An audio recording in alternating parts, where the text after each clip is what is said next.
अगर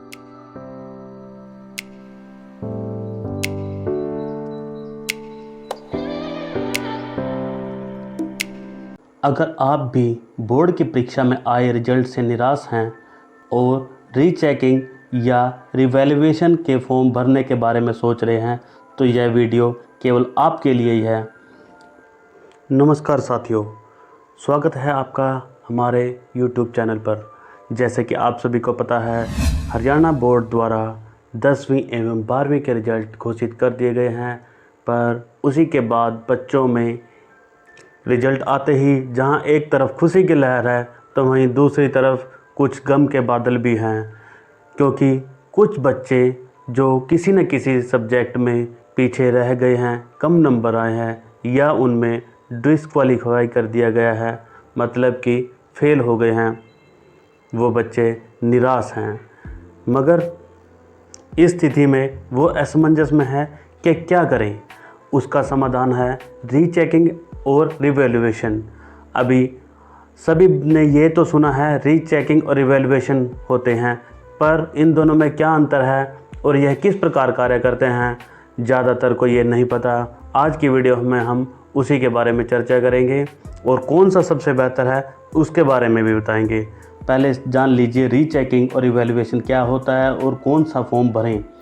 रीचेकिंग का मतलब होता है, रीचेकिंग में केवल आपके अंक की गणना की जाएगी जो कि आपके टीचर द्वारा आंसर शीट में अंक दिए गए हैं, उनको ही दोबारा गणना किया जाएगा और उनको अंक को जोड़कर आपको रीचेकिंग का रिजल्ट दे दिया जाएगा कि कहीं किसी जोड़ में कोई गलती तो नहीं हुई। यह है रीचेकिंग का नियम। रिवैल्यूएशन क्या कहता है? रिवैल्यूएशन में आपकी उत्तर पुस्तिका पुनः दोबारा से नए सिरे से चेक होगी और एक एक क्वेश्चन को पढ़कर उसके साथ जो आपने उत्तर दिया है उसे पढ़कर देखा जाएगा कि क्या पता आपके द्वारा जो दिया गया उत्तर है वह सही है, पर किसी कारणवश या जल्दबाजी में वह उत्तर पहले जो टीचर हैं उसने गलत कर दिया है। उस गलती को सुधारा जाएगा और आपको उस उत्तर के नंबर दिए जाएंगे, जिससे कि आपके नंबर बढ़ेंगे और अगर वह नंबर आपके 15% से ज़्यादा बढ़ते हैं तो आपकी फ़ीस भी आधी वापस आपको लौटा दी जाएगी। मेरे ख्याल से रिवैल्यूएशन आपके लिए थोड़ा महंगा ज़रूर है, क्योंकि इसकी फ़ीस 1000 रुपये पर पेपर है, पर यह उचित है अगर आपको लगता है कि आपके साथ गलत हुआ है, आपने लिखा था सही परंतु किसी कारणवश आपके नंबर कम आए हैं। आगे वीडियो देखिए।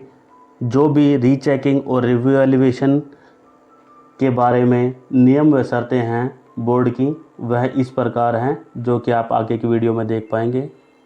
आज की जो हमारी वीडियो है वह board of school education Haryana Bhiwani से ही संबंधित है और उसी के दो नोटिस के बारे में चर्चा करेंगे, रीचेकिंग एवं रिवैल्यूएशन। सबसे पहले हम रीचेकिंग के बारे में बात करते हैं। जैसे कि जो नियम व शर्तें हैं भिवानी बोर्ड हरियाणा द्वारा तय की गई हैं वह इस प्रकार हैं।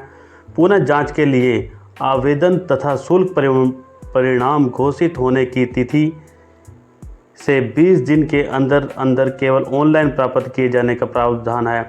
अन्य किसी भी माध्यम से प्राप्त आवेदनों पर विचार किया नहीं जाएगा। रीचेकिंग और रिवैल्यूएशन की जो अंतिम तारीख तय की गई है वह है जब आपका जो रिजल्ट आया था उसके 20 दिन बाद तक आप ये फॉर्म भर सकते हैं और 20 दिन बाद की जो तारीख होगी वह इस फॉर्म की अंतिम तारीख होगी। दूसरा है पुनः जांच शुल्क। रीचेकिंग की फ़ीस है जो वह प्रत्येक पेपर के लिए 250 रुपीज़ 250 रुपये तय की गई है। तीसरा नियम है अधूरा फार्म। जैसे कि कोई फॉर्म अधूरा भरा जाता है या बगैर फीस का जो भी फार्म होगा वह अस्वीकार कर दिया जाएगा, और अगर इसके एवज में फ़ीस कट चुकी है और फॉर्म कंप्लीट नहीं हुआ तो फीस भी वापस नहीं होगी, जैसे कि भिवानी बोर्ड ने क्लियर कर दिया है। चौथा जो नियम है वह है एक परीक्षार्थी द्वारा सब एक विषय हो या अनेक विषय हो, उन सब के लिए केवल एक ही फॉर्म होगा। इसके लिए कोई अलग अलग से फॉर्म नहीं भरे जाएंगे। पांचवा जो नियम है वह है पुनः जांच में यदि किसी विषय या विषयों में कम अंक होंगे तो उसके कम हुए अंक मान्य होंगे, पहले अर्जित किए अंक मान्य नहीं होंगे। अगर आपके दोबारा रीचेकिंग फॉर्म से नंबर घटते हैं तो घटे हुए नंबरों को ही माना जाएगा। छठा जो नियम है वह इस प्रकार है, परीक्षार्थी को पुनः जांच की सुविधा केवल उत्तर पुस्तिका उपलब्ध होने की स्थिति में ही दी जाएगी। यदि किसी कारणवश से उत्तर पुस्तिका उपलब्ध नहीं होती है तो परीक्षार्थी को प्राप्त अंक सूची में दर्शाए गए अंक ही माने जाएंगे। ऐसी स्थिति में कार्यालय पुनः जांच कराने के लिए बाध्य नहीं होगा। परीक्षार्थी को उस द्वारा जमा करवाया गया शुल्क वापस देय होगा। जैसा कि हरियाणा बोर्ड घोषित करता है कि किसी भी परीक्षार्थी का रीचेकिंग का फॉर्म तभी कंप्लीट होगा या उसका उत्तर दिया जाएगा अगर भिवानी बोर्ड के पास उस संबंधित स्टूडेंट की उत्तर पुस्तिका मौजूद होगी। अगर उसकी उत्तर पुस्तिका किसी कारणवश गुम हो जाती है या उपलब्ध नहीं हो पाती है तो भिवानी बोर्ड उस स्टूडेंट की रीचेकिंग के फॉर्म को चेक करने में असमर्थ होगा और विद्यार्थी के पैसे वापस लौटा दिए जाएंगे। बाकी जो 7वां नंबर का नियम है वह उत्तर पुस्तिकाओं के पुनः जांच उपरांत परीक्षार्थियों के परिणाम की सूचना बोर्ड की वेबसाइट www.pseh.org.in पर अपलोड की जाती है। 8वां जो नियम है, अंकित उत्तर पुस्तिका परीक्षार्थी और उसके माता पिता एवं अभिभावक को किसी भी अवस्था में नहीं दिखाई जाएगी। 9वां जो नियम है वह है, पुनः जांच केवल लिखित परीक्षा में ही करवाई जा सकती है तथा बोर्ड नियम अनुसार ही पुनः जांच बारे कार्रवाई की जाएगी।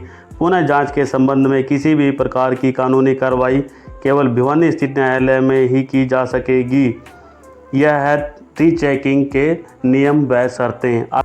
अभी हम बात करेंगे रीवैल्यूएशन फॉर्म के बारे में। हरियाणा विद्यालय शिक्षा बोर्ड भिवानी का जो पहला नियम है रीवैल्यूएशन के बारे में वह है इस प्रकार है, सेकेंडरी सीनियर सेकेंडरी 10वीं एवं 12वीं रेगुलर और ओपन की परीक्षाओं में पुनर्मूल्यांकन के लिए आवेदन तथा शुल्क परिणाम घोषित होने की तिथि 20 दिन के अंदर अंदर केवल ऑनलाइन प्राप्त किए जाने का प्रावधान है।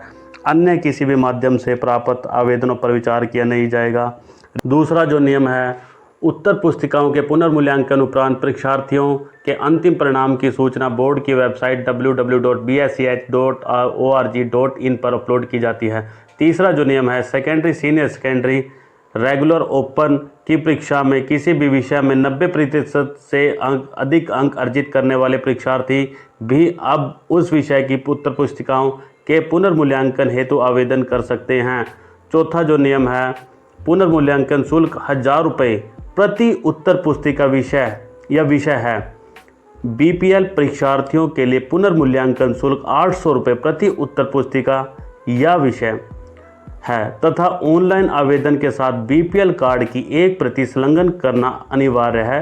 परीक्षार्थी द्वारा एक या एक से अधिक विषयों हेतु एक ही आवेदन पत्र भरा जाएगा। पुनर्मूल्यांकन हेतु जमा शुल्क वापस नहीं किया जाएगा। यह रिवैल्यूएशन के बारे में बात हो रही है।